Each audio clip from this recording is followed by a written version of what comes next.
One got knocked down, he won't get up again. The other went knocked him down. One got knocked down, and now he's fucking dead. The other went knocked him out. Combo Breaker!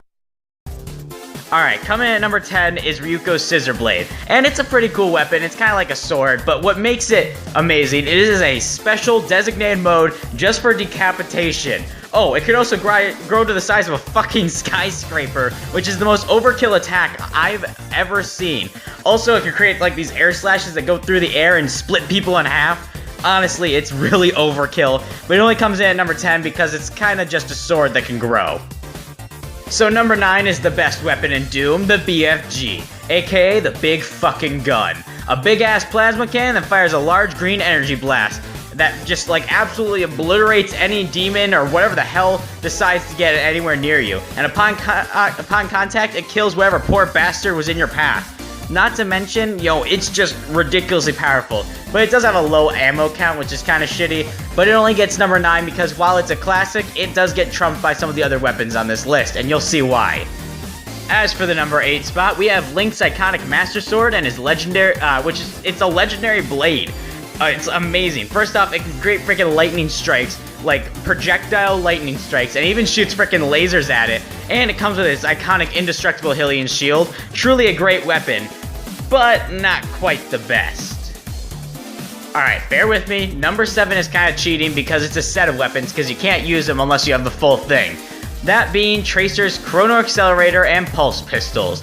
What's cooler than hopping through time and pretty much teleporting and then shooting people with energy pellets? Nothing. The best part is if you make a mistake, you can rewind your own flow of time up to 15 seconds ago and bam, your mistake is fixed. Think about it. You're just like, nah, and you just recall it, bam, fix any problems you made, maybe correct a test that you messed up on.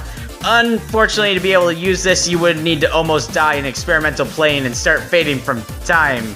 You'd also need a best friend who's a monkey scientist. I'm starting to think this isn't that great of a weapon. I mean, it's a cool weapon, but I mean, is the payoff really worth it? Number 6 is an interesting weapon, or rather weapons.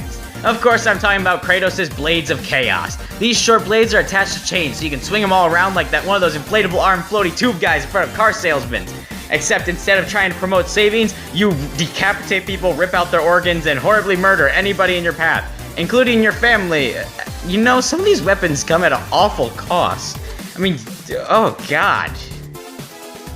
Well, number 5 doesn't come at a horrible cost. You don't have to murder anybody or lose family members for this one, and that's being Lyonnaise Belt. This one, you get animal-like super senses, a healing factor, animal-like claws, a tail, ears, basically making you a lion person. Also, you get like superhuman agility and strength, so you're like a less overpowered version of Wolverine because you don't get the metal bones, but you still get all the other cool things that he has. Honestly, you could like murder entire rooms of people with this, and no one would be able to stop you unless they like ripped off your head. It's honestly a cool weapon. I mean, unfortunately, you do kind of look weird while transforming, but hey, it's kind of worth it. Number 4 is one of the best weapons in comic book history. Not that very many comic book characters actually use weapons, but I'm of course talking about Spider-Man's web shooters. With these, you can swing through the city, cling to walls, web up foes, grab projectiles and throw them back, and even have special versions of these webs like taser and acid webs. Honestly, is there anything these things can't do? Like, you could like shoot a web thing at a wall, and then it flies forward, grabs someone, and pulls them against the wall and slams them into it. They're truly awesome. I guess the only downside is they dissolve after a certain period of time, so if you were gonna like hang from something, you'd have to make sure you're not hanging on from like a roof for too long. But I mean, other than that, who's gonna hang from the ceiling for like, what is it, like 3 hours? Number 3 is my personal favorite weapon when it comes to Overwatch, and it belongs to what I've said was the best waifu around. That's right, it's Divas Mac.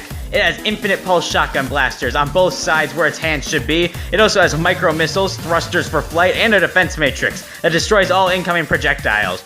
Oh, and it can self-destruct into a damn nuclear explosion, and then you just call in a new one like nothing happened. Also, it comes with like this little energy pistol, and that's pretty awesome. And while they're both pink, I could get past that. But saying as though Diva has to wear a skin-tight outfit to fit in there, and I'm not exactly built the same as she is, I can't imagine anybody would see me using it anytime soon. But then again, it has a holographic video game system built in, so maybe it's worth the tight squeeze. Number 2 is an obscure gaming weapon, being Eddie Riggs' guitar, Clementine. Honestly, Brutal Legend is a great game, and Eddie has some pretty cool powers, most of which stem from this guitar, actually. He can create fireballs, lightning bolts, create earthquakes, summon explosive blimps, and even summon hordes of metal beasts. Oh, and he can summon a car called the Deuce that has mounted machine guns and turbo thrusters and heat-seeking missiles on it. But his best guitar solo, with just by far, is the Face Melter. It does exactly what you guessed. It melts the faces of all weaker foes around you. That is truly the most kick-ass ultimate ability of all time. Alright, let's talk honorable mentions before I talk about what the most kick-ass weapon in all of fiction is. So the first honorable mention is obviously Mr. Zircon. One of the best weapons in Ratchet & Clank, a small little robot who floats around you and shoots enemies and makes really funny remarks about how he's gonna kill your foes. He's hilarious, he's useful.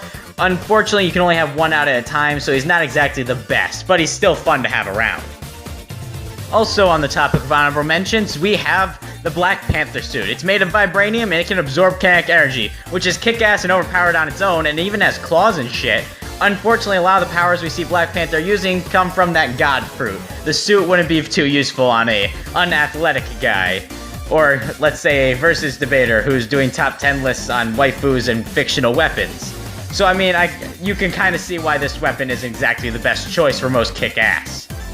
But the best weapon in fiction, truly the most kick-ass weapon, is the Rhino from Ratchet & Clank, aka the Rip You a New One. Now, Ratchet & Clank, this weapon is just ridiculous. It combines a minigun, a shotgun, and a rocket launcher, and it obliterates all the foes in your path, all to classical music. Honestly, if you need to kick ass but still want to have some class, this is your weapon of choice. Truly, the Rhino is the best fictional weapon ever. Most kick-ass fictional weapon of all time. Nothing beats it. Hands down, the Rhino is the best.